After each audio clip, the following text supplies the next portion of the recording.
Hello, hello, hello, everyone. Welcome to another Pitch Gorilla Lunch Break Live. How are you? I am so grateful that you are spending a part of your day with me. Have you ever noticed how some of the most caring, responsible, and successful people are always the most exhausted ones? Not because they don't love what they do, but because they have spent so much time of their lives giving. They normally give so much more that receive feels like uncomfortable. Hey, how are you, Nathan? Have you ever thought about this? So today we are going to explore, we're going to dive in something that quietly shapes our relationships, our careers, our health, and even our success. I want to bring you a new perspective about the balance between giving and receiving. Yes, yes. That's something that we never stop fully to think about it. And I'm sorry that my son Nathan is cooking and making a lots of noise if you're hearing. So to help our channel to grow, I want to pause like for 30 seconds and ask you to share our life with a family member, that friend that you know that lost the balance between giving and receiving. Yes, I'm going to give you a few seconds over here. I'm going to share the life myself with some of my friends. And, you know, let's grow this channel, this community. And if you've never been here before, I'm Sinandra, your guide for mindset transformation. And here in Pitch Gorilla, we explore the intersection of mindset, neuroscience, emotional intelligence, and spirituality. So you can transform from inside out. Yes, that's what we do, that's what our programs are. I manage the mindset portion of the business, and my husband team manages the fitness and nutrition. So our information is in the chat. My agenda for August is open. So I would love to be a part of your evolution in personal transformation. Connect with me via Calendly and just get my information in the chat. Hey, Tim, how are you? So let me ask you something. When was the last time someone sincerely asked, "How can I help you?" Let's pause here. And when I ask you these questions, I want you to think, what was your answer? Was your answer, "No, I'm okay. I got this. I don't want to bother anyone"? If that feels familiar, today's conversation may explain something you have been carrying for years without realizing. Because many of us, including myself, master the art of giving, but very few of us have learned the wisdom of receiving. And when those two are out of balance, success start feeling heavy instead of meaningful, right? So I want you to think about something for a moment. Everything in nature, right, teaches us one universal principle: balance. Day, night, right? Changing of the seasons. Like, for example, if you just pause and listen to your breath, we inhale, we exhale, even our heartbeats has a rhythm, like of contracting and relaxing. Life itself is constantly giving us and receiving, right? So why do you think we believe we can thrive by only giving? Have you ever thought about? When we resist receiving, we are not just creating an imbalance in our schedule, okay? We are creating an imbalance in our mindset, our nervous system, and the way we experience life. So let's look at what happens when we look relationships. If you always are the one giving, planning, helping, listening, right? Fixing, but never allow someone else to love, support, or care for you, eventually the relationship loses its natural flow. One person becomes the giver and the other person becomes the receiver. And over time, the giver begins to feel unappreciated. The receiver may begins to feel unnecessary because they are never really invited to contribute, right? So healthy relationships are not built on sacrifice. They are built on reciprocity, right? Like giving and receiving is a dance that creates what? Trust. Giving without receiving creates emotional depth. Now let's think about something else, right?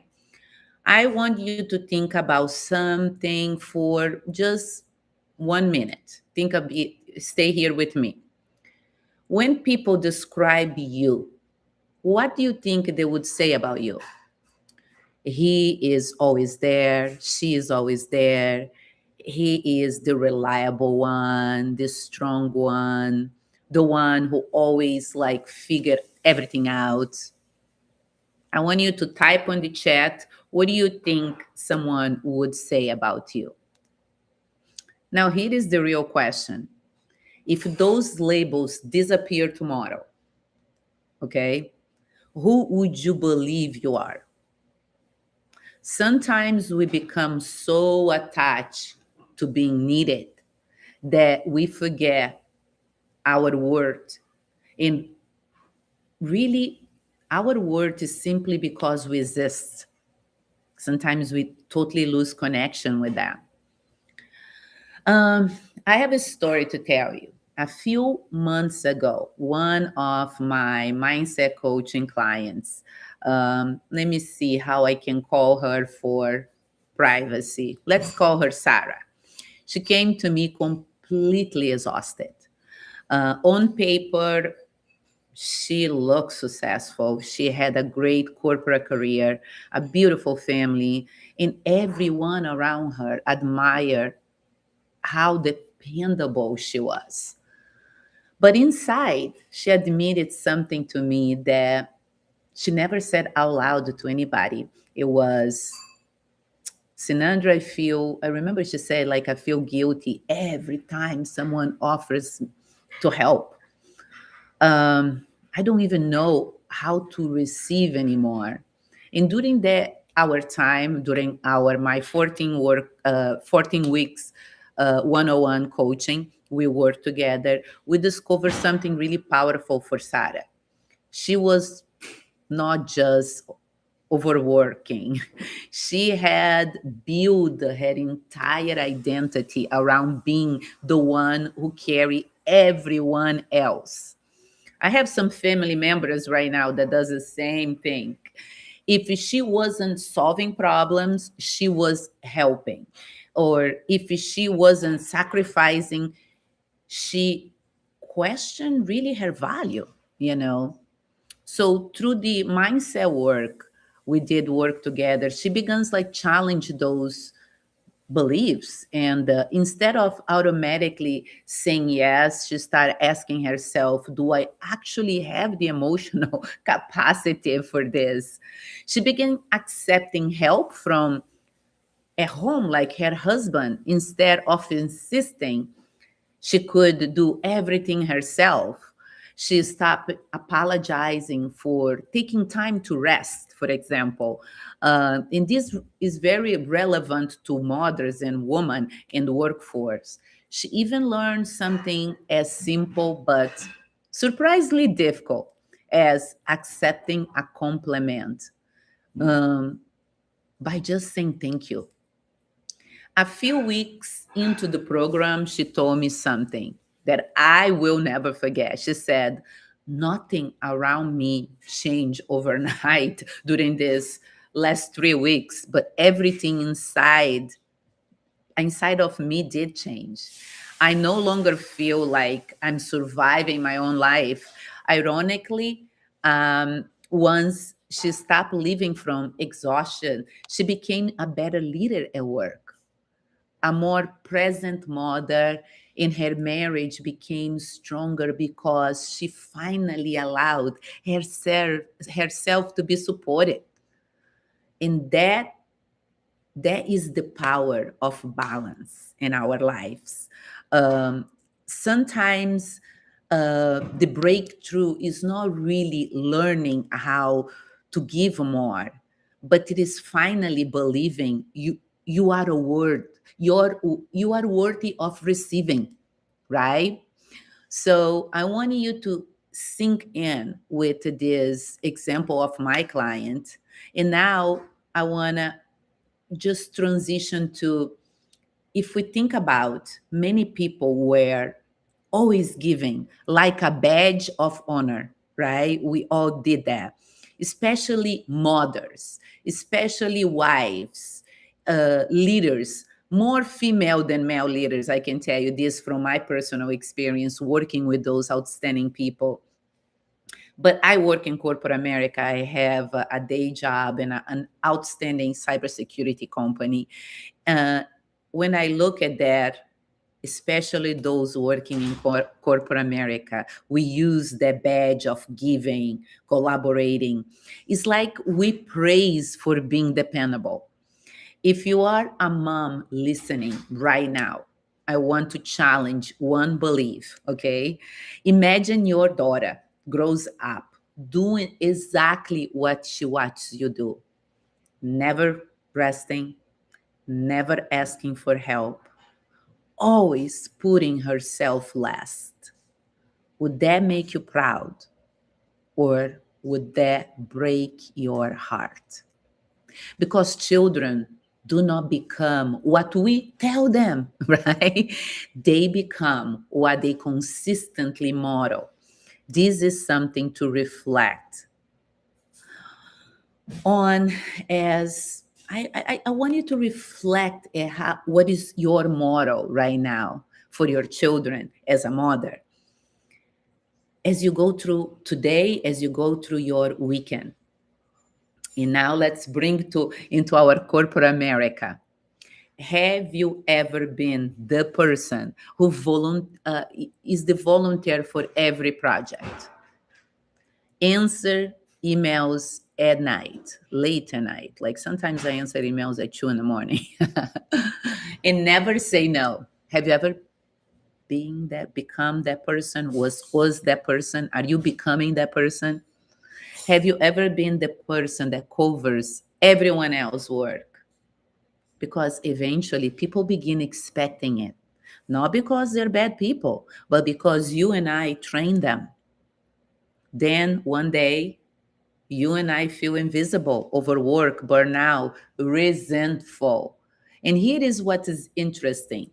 The resentment usually is not towards other people, is normally towards ourselves, because everything, the battle is internal.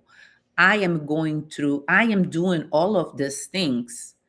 And then it comes a time that I start pointing fingers in the external, because we we often cross our own boundaries. When I look at high performance, they often confuse worth with productivity. I will be valuable if I do more, for example, is the mentality in corporate America in most organizations. But sustainable leadership is not built on doing everything. It's building on knowing where your energy create the greatest impact. The stronger leaders are not the busiest ones. They are the most intentional. I remember speaking with a corporate leader who told me this. I haven't taken a real vacation in the last 3 years. I asked them, like, Why have you not, you get so many days a year? And this specific lady said, because everything falls apart when I'm gone. But after I work with her, she realized something uncomfortable. Nothing was really falling apart. She had simply built a life where she believed she was responsible for everything. That is a huge difference. I work with sales teams, and one thing I often notice, most high performers confuse their work with productivity, like I said. So let me ask you something. If your calendar suddenly became empty next week, would you feel peaceful or would you feel guilty? And that answer tells you whether your identity is rooted in purpose or productivity. Okay. Now I want you to visualize a contrast of two lives. Okay. And imagine like two people, both work hard, both love their families, both want to make a difference. One believes my value comes from how much I do, and the other one believes my value already exists, so I choose where I give my energy. They may look similar from the outside, these two people, right? But internally, one lives in pressure, and the other lives from peace. The actions are not always different, but the source is. And that change everything. Okay. So before we finishing our life over here today, I have a challenge for you. If you've been listening and quietly thinking, that's me, I my life right now does not reflect balance between giving and receiving, right? I want you to stay with me for a few more minutes, okay? Because understanding the problem changes awareness. But what you are about to do next can begin to change your life. So before we leave today's life, I want you to make one decision today, not tomorrow, not Monday, today. Choose one way you are going to receive next week. Okay. Maybe you could accept help in your home, starting at home, then at work. Maybe you will ask for support from your children, from someone in project management. Maybe you will say no without feeling guilty. Maybe you will put in your calendar time for you to rest during the day. Maybe you simply will believe for the first time that you are being guided by the universe, that you don't have to earn your worth. Then come back here next week and tell me what changed. Because transformation does not happen when you hear the truth, when you log in, enjoy my life. Transformation happens when you practice, when you implement into your daily routine. Remember this, life is balance without any influence of your internal um, chaos or troubles. It's about becoming someone who gives from a full heart instead of an empty one. Because you cannot pour from an empty cup forever. The people who loves you don't need a perfect version of you. They need a healthy version of you. And here is today's pitch gorilla true. Mark this down. Balance is not selfish. Balance is wisdom. When you learn to honor both giving and receiving, you stop surviving life and you begin living it with purpose, peace, and presence. So I want to say thank you. Thank you so much for spending your lunch break with me today. If this message resonates with your heart, share with someone who's always taking care of everyone else. They may need this reminder today. And don't forget to like this video, subscribe to our channel, and follow me on Instagram. Leave a comment here. Oh, that's nice. Um, Leave a comment below. What is one way you are going to honor yourself by receiving this week? Yes, do that. Let me know. Okay. Thank you so much for your comments over here in the chat. And until next Saturday, keep transforming your mindset and protecting your energy. Guys, my August agenda is open. DM me. I would love to be a part of your transformation. Having an amazing day in a week. For I hope you guys really relax this week and make time for yourself. I see you next Saturday in our next lunch break live. Mwah. Bye. Thank you.